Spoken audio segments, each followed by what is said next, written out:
कल नेटफ्लिक्स के ऊपर एक सीरीज रिलीज हुई थी द प्राइस ऑफ कन्फेशन। मैं इस सीरीज के लिए काफी एक्साइटेड था क्योंकि ट्रेलर काफी इंटरेस्टिंग लग रहा था और कोरियन सीरीज है तो लगा कि कुछ डिफरेंट देखने को मिलेगा और डिफरेंट देखने को मिला भी। लेकिन एक चीज मैं यहीं पे एडमिट करूंगा, काफी लंबी सीरीज है, बहुत ज्यादा टाइम मुझे इस सीरीज को देखने में लगा। 12 एपिसोड इसके अंदर देखने को मिलते हैं, तो इसीलिए इस सीरीज को देखने से पहले आपको ढंग से जान लेना चाहिए कि ये सीरीज आपके टाइप की है या नहीं। और बात करते हैं अब इस सीरीज की बेसिक स्टोरी की। इसके अंदर हमें कहानी देखने को मिलती है एक औरत की जिसके ऊपर ये आरोप लगता है कि उसने अपने पति को मारा है और वहाँ पे सारे सबूत भी होते हैं और रिएक्ट भी वो ऐसी कर रही होती है कि पता लग जाता है कि इसी ने अपने पति को मारा। उसको वो लोग मतलब पुलिस वाले जेल के अंदर बंद कर देते हैं, लेकिन जेल के अंदर उसकी मुलाकात होती है एक दूसरी खतरनाक कातिल से, एक औरत से जो कि उसके साथ डील करती है और वो बोलती है कि मैं तुम्हारे पति का आरोप अपने ऊपर ले लूंगी और बदले में तुम्हें मेरे लिए किसी को मारना होगा। तो आखिर वो किसको मरवाना चाहती है, क्या होगा आगे, वो तो आपको सीरीज के अंदर ही देखना है। बट बात करते हैं सीरीज के पॉजिटिव और नेगेटिव की। सीरीज की मिस्ट्री मुझे काफी अच्छी लगी क्योंकि मैंने बिल्कुल भी एक्सपेक्ट नहीं किया था कि यहाँ पे ये कुछ होने वाला है, क्योंकि यहाँ पे मर्डर नहीं हो रहे हैं, मर्डर्स हो रहे हैं। तो इसी वजह से मैंने बिल्कुल भी एक्सपेक्ट नहीं किया था कि आखिर कौन मर्डर कर रहा है, क्या कर रहा है, क्यों कर रहा है, इसका पर्पस क्या है, कुछ भी पता नहीं चला। तो सीरीज बिल्कुल भी हमको क्लू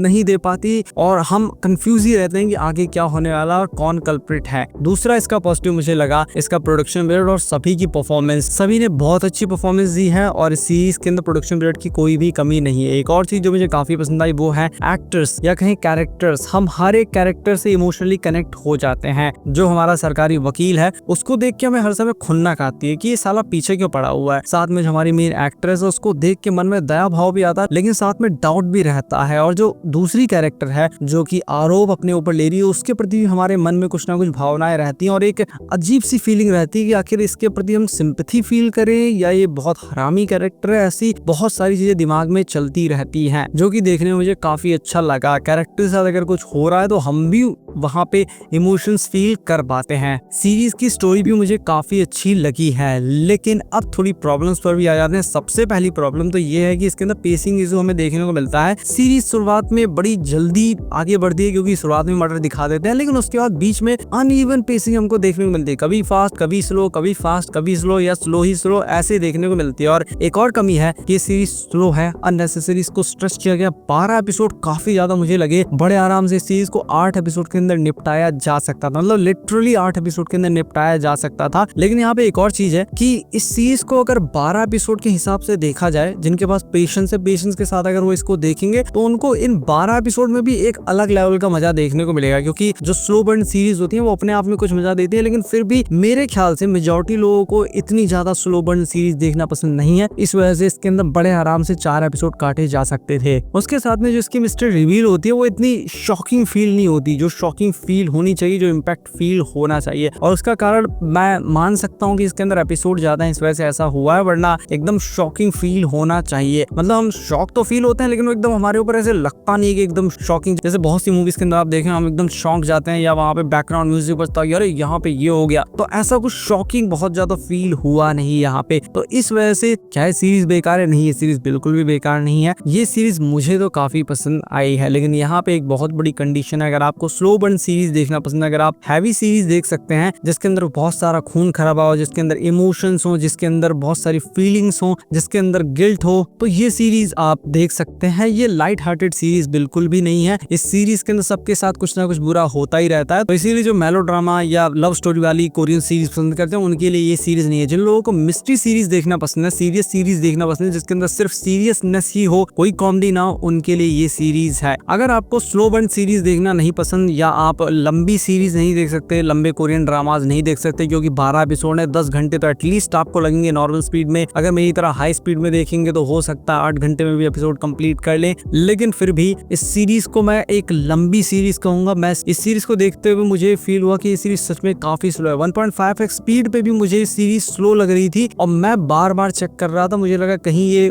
1.5x से 1x पे तो नहीं आ गई है, क्योंकि सच में सीरीज मुझे स्लो लगी। तो इसीलिए पेशेंस के साथ इस सीरीज को देखिएगा तब ये सीरीज आपको पसंद आएगी। इसके अंदर एक ही मेजर कमी है कि इसके अंदर एपिसोड की संख्या बहुत ज्यादा है। 8 एपिसोड में बड़े आराम से सीरीज कंप्लीट की जा सकती थी। इसी के साथ फाइनल वर्डिक्ट यही, अगर आपको मिस्ट्री सीरीज देखना पसंद है तो आप इस सीरीज को जरूर देखिए, बट पेशेंस के साथ इस सीरीज को देखिएगा। और अगर पेशेंस नहीं है, इतने लंबे एपिसोड नहीं देख सकते तो मत देखिए, सिंपल सी बात। मैं इस सीरीज को रेट करूंगा 7.5 आउट ऑफ 10 क्योंकि मुझे तो ये सीरीज अच्छी खासी पसंद आई है। और इसी के साथ मैं मिलता हूँ आपसे अपनी नेक्स्ट वीडियो में।